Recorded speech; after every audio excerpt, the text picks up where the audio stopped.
for the streets, motherfucker.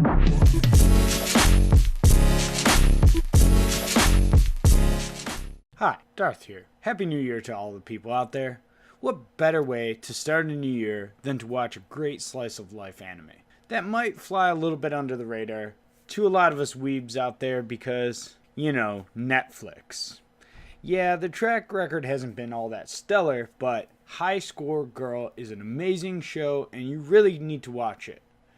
So let's just get into the synopsis and the backstory. Our main character is an elementary school slacker named Haru Yaguchi, finds himself enthralled in the arcade fighting game craze of the early 90s.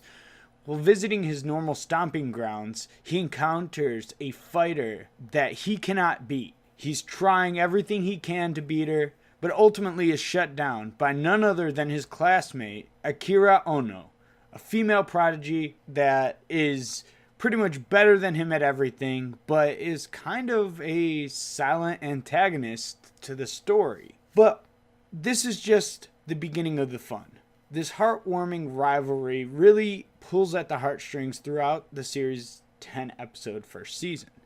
I really loved the interaction between these characters. It was just really fun to see all these guys. Yaguchi was amazing. He's so fun and such an interesting character that I honestly relate to so much. Being someone who grew up during these times, it was really cool to relate to a character that honestly felt like I was him. I remember this when I was a kid. So here are my thoughts on the series.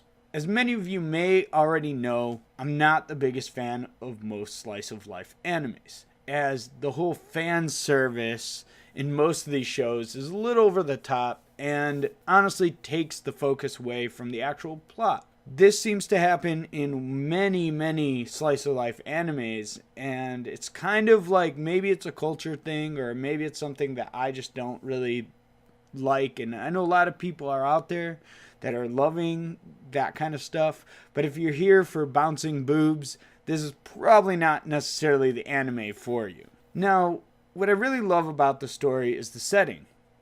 In a time before cell phones and super powerful home consoles and PCs, arcades were the only way to experience the newest, best video games.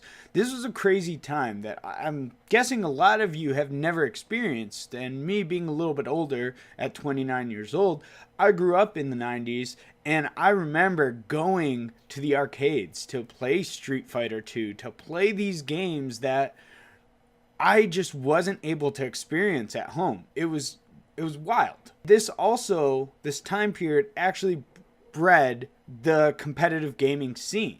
Everything came. Really, Street Fighter 2 bred this, and a lot of people don't know that. So most modern online games and everything, we can go look back and say thank you to these arcade games and the fighting game craze of the early 90s and late 90s. It's so cool to see familiar characters from video games that I grew up with, to see the consoles from games and all that stuff, to see them talking about the Super Nintendo, the PC Engine or the Turbo Duo or the Genesis, the PlayStation, all these really awesome systems that I just loved growing up, that blew my mind every time a new system came out. This is just some of the most fun nostalgia I've ever had watching an anime.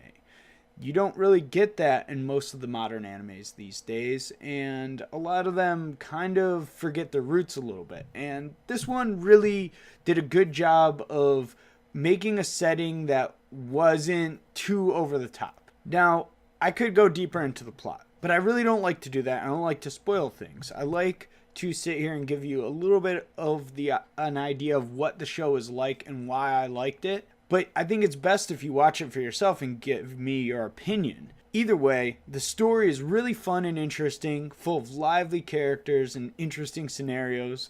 Some that I've dealt with and some that I haven't because of, the difference in culture. I planned on watching the show over the course of a week, but instead I binged it in 2 days. I know it was only 10 episodes and it's on Netflix, so give me a break. The season does end on a cliffhanger, so hopefully High Score Girl can get enough viewership to get its second season and the story could get concluded If not, you can always go to the manga and read that. But I really would love to see it with these amazing visuals and the amazing characters, and everything about this show was just really fun to watch. But as we know, Netflix does have a tendency to cancel shows that I actually like and then keep around horrible trash that nobody likes. Yeah, Death Note. We're talking about you, Death Note. Yeah, they're having another Death Note movie. Yeah. Hopefully this time they kill off all the characters and end the series forever. But I guess this is kind of my short review because I can't talk in depth about this show, but I really just want you guys to watch it, and hopefully we can get a second season. But thanks for watching my quick little review of High Score Girl. If you guys enjoyed yourselves, like, comment, subscribe, whatever all those other YouTuber peoples say, do that. I appreciate all of you guys coming out and hanging with me today. Have a great day.